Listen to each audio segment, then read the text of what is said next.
আজকের সমাজে অনেক যুবক যুবতী রয়েছে যারা বিবাহ করতে ইচ্ছুক, কিন্তু অর্থের অভাবে, অসচ্ছলতা, পারিবারিক দারিদ্রতা এবং বেকারত্ব ও মহারণা অধিক হারে বৃদ্ধি করার কারণে এবং সামাজিক কুসংস্কার ও অপ্রয়োজনীয় ঝাঁকজমকের কারণে বিবাহ বিলম্বিত হচ্ছে, যার ফলে আমাদের সমাজের যুবক ও যুবতীরা বিভিন্ন অশ্লীলতা, বেহায়াপনা, জেনা, ব্যভিচার, কট খাওয়া, পরকীয়া এবং পর্নোগ্রাফির মতো নানান ফিতনার মধ্যে জড়িয়ে পড়ছে এবং এই ফিতনাগুলো ছড়িয়ে পড়ছে। কথা বলেন ঠিক কিনা? সম্মানিত হাজিরিন, এই সকল বাস্তবতা ইসলাম আমাদেরকে কি শিক্ষা দেয়? আসুন আমরা কোরআন ও সহিহ সুন্নাহের আলোকে জানার চেষ্টা করি। আসসালামু আলাইকুম ওয়া রাহমাতুল্লাহি ওয়া বারাকাতুহু। আলহামদুলিল্লাহি ওয়াহদা ওয়াসসালাতু ওয়াসসালামু আলা মান লা নাবিয়্যা বা'দাহু, আম্মা বা'দ। ফাআউযু বিল্লাহি মিনাশ শাইতানির রাজীম। বিসমিল্লাহির রাহমানির রাহিম। ومن آياته أن خلق لكم من أنفسكم أزواجا لتسكنوا إليها وجعل بينكم مودة ورحمة إن في ذلك لآيات لقوم يتفكرون. وقال عليه الصلاة والسلام أنس بن مالك رضي الله تعالى عنه قال قال رسول الله صلى الله عليه وسلم أتزوج النساء فمن رغب عن سنتي فليس مني أو كما قال عليه الصلاة والسلام. সম্মানিত মুসল্লিবৃন্দ, আল্লাহ রাব্বুল আলামিন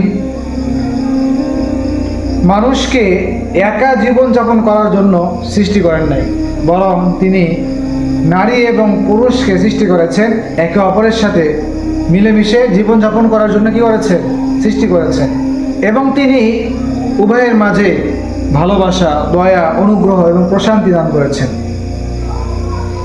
এজন্য বিবাহ শুধু এটা সামাজিক প্রথা নয়, বরং আল্লাহ রাব্বুল আলামিনের একটি মহান নিদর্শন এবং রাসূলের সুন্নাহ ও ঈমান রক্ষার একটি অন্যতম শক্তিশালী মাধ্যম। আজকের সমাজে অনেক যুবক যুবতী রয়েছে যারা বিবাহ করতে ইচ্ছুক, কিন্তু অর্থের অভাবে, অসচ্ছলতা, পারিবারিক দারিদ্রতা এবং বেকারত্ব ও মহারণা অধিক হারে বৃদ্ধি করার কারণে এবং সামাজিক কুসংস্কার ও অপ্রয়োজনীয় ঝাঁকজমকের কারণে বিবাহ বিলম্বিত হচ্ছে, যার ফলে আমাদের সমাজের যুবক ও যুবতীরা বিভিন্ন অশ্লীলতা, বেহায়াপনা, জেনা, ব্যভিচার, কট খাওয়া, পরকীয়া এবং পর্নোগ্রাফির মতো নানান ফিতনার মধ্যে জড়িয়ে পড়ছে এবং এই ফিতনাগুলো ছড়িয়ে পড়ছে। কথা বলেন ঠিক কিনা? সম্মানিত হাজিরিন, এই সকল বাস্তবতা ইসলাম আমাদেরকে কি শিক্ষা দেয়? আসুন আমরা কোরআন ও সহিহ সুন্নাহের আলোকে জানার চেষ্টা করি। আল্লাহ রাব্বুল আলামিন সূরা রুমের 21 নম্বর আয়াতের মধ্যে আল্লাহ রাব্বুল আলামিন বলেন, ওয়ামিন আয়াতিহি আন খালাকা লাকুম মিন আনফুসিকুম আজওয়াজান লিতাসকুনু ইলাইহা ওয়া জাআলা বাইনাকুম মাওয়াদ্দাতাও ওয়া রাহমা ইন্না ফি যালিকা লাআয়াতিন লিকাওমিন ইয়াতাফাক্কারুন। আল্লাহ রাব্বুল আলামিন বলেন, তার নিদর্শন সমূহের মধ্যে এটাও একটি নিদর্শন যে তিনি তোমাদের মধ্য হতে তোমাদের জন্য স্ত্রীদেরকে কি করেছেন? সৃষ্টি করেছেন। বলি না সুবহানাল্লাহ। তাহলে আমাদের জন্য, আমাদের মধ্য হতে কি করেছেন? আল্লাহ রাব্বুল আলামিন আমাদের স্ত্রীদেরকে কি করেছেন? সৃষ্টি করেছেন। কেন সৃষ্টি করেছেন? তারপরে অংশে আল্লাহ রাব্বুল আলামিন বলেন, লিতাসকুনু ইলাইহা ওয়া জাআলা বাইনাকুম মাওয়াদ্দাতাও ওয়া রাহমা। তিনি তোমাদের জন্য তাদেরকে সৃষ্টি করেছেন এই জন্য যে যেন তাদের কাছে গিয়ে তোমরা কি পাও? প্রশান্তি পাও। তাহলে স্ত্রীরা হলো প্রশান্তির ঠিকানা এবং স্ত্রীদের কাছে স্বামীরা হলো প্রশান্তির ঠিকানা। এবং আল্লাহ রাব্বুল আলামিন এই কথাও বলেন যে আমি তোমাদের মাঝে দান করেছি ভালোবাসা ও দয়া। ওয়া জাআলা বাইনাকুম মাওয়াদ্দাতাও ওয়া রাহমা। তিনি তোমাদের মাঝে দান করেছেন ভালোবাসা এবং দয়া। পরস্পরের মধ্যে যদি ভালোবাসা না থাকে, দয়া না থাকে, তাহলে সম্পর্ক কি থাকবে নাকি ভেঙে যাবে? ভেঙে যাবে। একজনের প্রতি আরেকজনের দয়া, একজন অসুস্থ হলে আরেকজন তার খেদমত করে নিঃস্বার্থভাবে, কোনো পারিশ্রমিক নেয় না। তো এটা কে দান করেছেন? আল্লাহ রাব্বুল আলামিন দান করেছেন। সম্মানিত হাজিরিন, এবং এই আয়াতের শেষাংশে আল্লাহ রাব্বুল আলামিন বলেন, ইন্না ফি যালিকা লাআয়াতিন লিকাওমিন ইয়াতাফাক্কারুন, নিশ্চয় চিন্তাশীল যারা চিন্তা করে তাদের জন্য এখানে কি রয়েছে? নিদর্শন রয়েছে। তো এই আয়াত থেকে আমরা জানতে পারি যে আল্লাহ রাব্বুল আলামিন নারী এবং পুরুষকে, অর্থাৎ স্বামী স্ত্রীকে সৃষ্টি করেছেন একে অপরের প্রশান্তি লাভের জন্য। তাহলে আমরা স্বামী স্ত্রী কখন হতে পারি? বিবাহের মাধ্যমে। আমাদের বিবাহের প্রয়োজন আছে না নাই? অবশ্যই আছে। এবং এই আয়াতের মাধ্যমে আমরা এটাও জানতে পারি যে শান্তি হারামে নয়, হালাল বিবাহে। কথা বলেন ঠিক না? যারা শান্তি খুঁজে তাদের জন্য বিবাহ করা জরুরি কিনা? শান্তি খুঁজে এবং বিবাহ করতে চায় না, এর থেকে বড় বোকা আর আছে নাকি? আর নাই। সম্মানিত হাজিরিন, তাহলে এই আয়াত থেকে আমরা জানতে পারলাম যে যদি আমরা শান্তি পেতে হয়, আমাদের যদি শান্তি পেতে হয়, যদি আমরা শান্তি পেতে চাই, তাহলে আমাদেরকে বিবাহ করতে হবে। এবং বিবাহ মাধ্যমে আল্লাহ রাব্বুল আলামিন শান্তি কোথায় রেখেছেন? স্ত্রীর মাঝে। এবং স্ত্রীর শান্তি কোথায়? স্বামীর মাঝে। সম্মানিত হাজিরিন, তো যেই পরিবার আল্লাহর বিধান অনুযায়ী পরিচালিত হবে, সেই পরিবারের মধ্যে আল্লাহ রাব্বুল আলামিন বরকত দান করবেন। এই জন্য পরিবার যদি গঠন করতে হয়, বিবাহের বিকল্প আছে নাই, বিবাহ করতে হবে। এবং আল্লাহ রাসূল সাল্লাল্লাহু আলাইহি সাল্লাম এই কথা বলেন যে আন নিকাহু মিন সুন্নতি তাযাওয়াজুন নিসা, আমি নারীদেরকে বিবাহ করেছি, ফামান রাগিবা আন সুন্নতি ফালাইসা মিন্নি, অতএব যে আমার এই সুন্নত থেকে বিমুখ হবে সে আমার উম্মতের অন্তর্ভুক্ত নয়। নাউযুবিল্লাহ। তাহলে যে ব্যক্তি বিবাহ থেকে মুখ ফিরিয়ে নেয়, যে বলে আমি বিবাহ করব না, বিবাহ করলে ঝামেলা, বিবাহ করলে আমার স্বাধীনতা নেই, তো এই সকল পুরুষদের জন্য আল্লাহর রাসূলের এই হাদিসটি খুবই গুরুত্বপূর্ণ। সম্মানিত হাজিরিন, তো আমরা মনে করি যে বিবাহ হচ্ছে এটা সামাজিক প্রথা। বিবাহ না করলে সমাজের মানুষ কি বলবে? বলবে যে এই ছেলের কি নাই, বিবাহ করার সক্ষমতা নাই, বা অন্যান্য ইত্যাদি বিভিন্ন বিষয়ে কথা উঠতে পারে।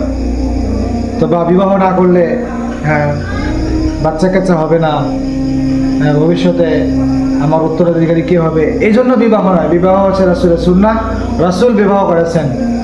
কোরআনের মধ্যে এসেছে ওয়ালাকাদ আরসালনা রাসূলাম মিন ক্বাবলিকা ওয়া জাআলনা লাহুম আজওয়াজান ওয়া যুররিয়্যা। আল্লাহ রাব্বুল আলামিন আল্লাহ রাসূলকে বলেন, হে নবী, আমি আপনার পূর্বে বহু রাসূলকে প্রেরণ করেছি এবং আমি তাদেরকে স্ত্রী এবং সন্তানের দান করেছিলাম। তাহলে এই কোরআনের আয়াতের মাধ্যমে আমরা জানতে পারলাম যে পৃথিবীতে যত নবী এসেছে তাদের অধিকাংশ নবী বিবাহিত ছিলেন এবং তাদের সন্তানাদি ছিল। অতএব বিবাহ এটা ঝামেলা নয়, এটা জীবনকে সহজ করার একটা মাধ্যম, একটা পথ। এই বিবাহ থেকে দূরে থাকা যাবে না। সম্মানিত হাজিরিন, এখন কথা হলো যে হুজুর, বিবাহ কখন কি, কখন ফরজ, কখন ওয়াজিব, কখন সুন্নত, কখন মুস্তাহাব? এখন কথা হলো যে বিবাহ সবার জন্য এক হুকুম নয়। বিবাহের হুকুম সবার জন্য এক নয়। কারোর জন্য ফরজ, কারোর জন্য ওয়াজিব, কারোর জন্য সুন্নতে মুআক্কাদা, কারোর জন্য মাকরুহ, আবার কারোর জন্য হারাম। আসুন আমরা জেনে নেই বিবাহ কার জন্য ফরজ। যেই ব্যক্তি নিশ্চিতভাবে আশঙ্কা করে যে সে যদি বিবাহ না করে তাহলে সে জিনার মধ্যে লিপ্ত হতে পারে, সে হারাম অশ্লীল কাজে লিপ্ত হতে পারে, এবং বিবাহ করার তার কি রয়েছে? সক্ষমতা রয়েছে, এই ব্যক্তির জন্য বিবাহ করা ফরজ। এবং বিবাহ করা ওয়াজিব হচ্ছে ওই ব্যক্তির জন্য যে আশঙ্কা করে যে বিবাহ না করলে জিনা ব্যভিচার হবে, তাহলে তবে নিশ্চিত নয়, হবে নিশ্চিত নয়। আগেরটা ছিল নিশ্চিত হবেই, এটা হচ্ছে নিশ্চিত নয়, হতেও পারে নাও হতে পারে, তবে আশঙ্কা আছে এবং সামর্থ্য রয়েছে, এই ব্যক্তির জন্য বিবাহ করা ওয়াজিব। এবং ওই ব্যক্তির জন্য বিবাহ করা সুন্নতে মুআক্কাদা, অর্থাৎ আল্লাহ রাসূলের সুন্নাহ। যে ব্যক্তি বিবাহের প্রয়োজন আছে তবে আশঙ্কা নেই যে তার দ্বারা কি হবে, জিনা ব্যভিচার সংঘটিত হবে, এরকম আশঙ্কা নেই, এবং সেই স্ত্রীর হক আদায় করার সক্ষমতাও রয়েছে তার মধ্যে, তো এই ব্যক্তির জন্য বিবাহ করা সুন্নাতে মুআক্কাদা। এবং বিবাহ করা মাকরুহ হচ্ছে ওই ব্যক্তির জন্য যে নিশ্চিতভাবে জানে না যে সে বিবাহ করলে তার স্ত্রী হক আদায় করতে পারবে কি পারবে না, মানে তার মধ্যে একটা সন্দেহ রয়েছে, এই ব্যক্তির জন্য বিবাহ করা মাকরুহ। এবং ওই ব্যক্তির জন্য বিবাহ করা হারাম যে নিশ্চিতভাবে জানে যে সে বিবাহ করলে স্ত্রী হক আদায় করতে পারবে না, এবং সে যদি বিবাহ করে তাহলে স্ত্রীর উপর জুলুম হবে, অর্থাৎ সে স্ত্রীর সাথে মিলিত হতে পারবে না। সম্মানিত হাজরিন, আমার ধারণা আমাদের যে যুব সমাজ রয়েছে তাদের অধিকাংশ যুবকের বিবাহ করা ফরজ হয়ে গিয়েছে। কেন? কারণ জিনা ব্যভিচারে লিপ্ত হওয়ার আশঙ্কা রয়েছে। আজকে সমাজে সোশ্যাল মিডিয়ার কারণে, ইন্টারনেটের কারণে অনেক যুবক ভাই রয়েছে যারা পর্নোগ্রাফিতে আসক্ত, যারা অশ্লীল ভিডিও দেখতে আসক্ত, আছে না নাই? আছে। যার ফলে তারা যদি সুযোগ পায় তারা জিনা ব্যভিচার করে ফেলবে, এবং নিশ্চিতভাবে করে ফেলবে যদি সুযোগ পায়। কিন্তু সুযোগ না থাকার কারণে হস্তমিথুনের পথ বেছে নেয়, আছে না নাই? আছে। সম্মানিত হাজিরিন, এটা কি ঈমান রক্ষা করছে নাকি ঈমান ভঙ্গ করছে? ঈমান ভঙ্গ করতেছে। এই কাজ থেকে যদি আমাদের বেঁচে আসতে হয়, এই কাজ থেকে যদি আমাদের ফিরে আসতে হয়, এই পথ থেকে যদি আমাদেরকে ফিরে আসতে হয়, তাহলে অবশ্যই আমাদেরকে বিবাহ করতে হবে। বিবাহের বিকল্প নেই। আর এই বিবাহ করতে গেলে আমাদের প্রতিবন্ধকতা হলো ইনকাম, অর্থ, আর্থিক অসচ্ছলতা। আর এটা দূর করতে হলে আমাদেরকে অবশ্যই ব্যবসা বাণিজ্য করতে হবে, পড়ালেখার পাশাপাশি টিউশনি করতে হবে, এবং যে কোনো একটা ইনকামের পথ বেছে নিয়ে এরপরে বাবা মাকে বলবো বিবাহ দেওয়ার কথা। কিন্তু বাবা মা এরকম হওয়া যাবে না যে এই ছেলে আগে বাড়ি করবে, গাড়ি করবে, এরপরে ঘর করবে, এরপরে ব্যবসা বাণিজ্য বড় করবে, এরপরে বিবাহ করবে। এই ভুল আপনারা করবেন না। আমার ইমানদার বাবারা, আপনাদের কাছে রিকোয়েস্ট, যত দ্রুত আপনার সন্তানের বিবাহ দেওয়া যায় আপনারা ব্যবস্থা করুন। আল্লাহ রিজিকের ব্যবস্থা করে দেবে। আল্লাহ রাব্বুল আলামিন কোরআনের মধ্যে প্রতিশ্রুতি দিয়েছেন যে যারা বিবাহ করবে তাদের সচ্ছলতা দান করবেন। আমি নিজের কথা বলি যে আমি বিবাহ করার পর আমি কি পেয়েছি? অনেক কিছু পেয়েছি। আল্লাহ রাব্বুল আলামিন আমাকে অনেক কিছু দান করেছেন এবং এখনও দান করছেন, ইনশাআল্লাহ আগামীতেও দান করবেন। সম্মানিত হাজিরিন, আল্লাহ রাব্বুল আলামিন আমাদেরকে এই আলোচনা বোঝার এবং আমল করার তৌফিক দান করুন। সকলে বলে আমিন।